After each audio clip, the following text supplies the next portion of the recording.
একজন মানসিক ভারসাম্যহীন ছেলে নিজের পেটের ক্ষুধা ধরে রাখতে না পেরে তোমাদের হাত থেকে হয়তো একটি খাবার ছিনিয়ে নিছে। এটা নেওয়ার পর তোমরা চুর বলে তাকে হলে তুললে, ওখানে নিয়ে গিয়ে তাকে ভালো মানুষের রূপ দেখিয়ে ইচ্ছে ধরে খাওয়াইলে। খাওয়ানোর পর তাকে শুরু করলে মারার পর যখন সে একটু অজ্ঞান হয় তার মামাকে কল দিলে।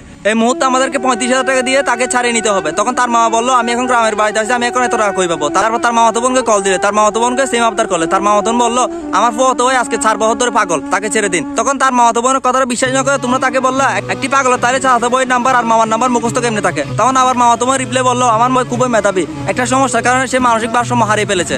এটা বিশ্বাস না করে তাকে ইমিডিয়েটলি 35,000 টাকা দাবি করলে। সে যখন দিতে পারেনি তখন তাকে ইচ্ছে ধরে মারলে।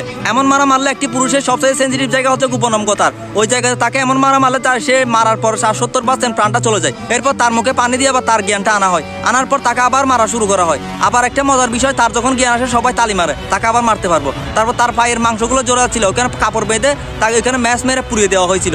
কতটা নিষ্ঠুরভাবে একটা মানুষকে হত্যা করা হয়। তারপরও মানলাম সে চুর হোক না সে অনেক বড় খুনি, তবে একটা জ্যান্ত প্রাণকে কুকুরের মতো হত্যা করা এই আইন আপনারা কোথায় পাইছেন একটু শুনি। তোমাদের এই অপকর্মের জন্য আমরা লজ্জিত জাতি আবার প্রমাণ করেছে। আমরা সাধারণ জনগণ হয়তো তোমাদের বিচার চাইবো, কিন্তু মুফাজ্জল ভাইয়ের একটা প্রশ্ন আমাদের সারা জীবন খুঁজতে হবে, আমাকে যখন মেরেই ফেলবে তাহলে কেন ভাত খাওয়াইলে?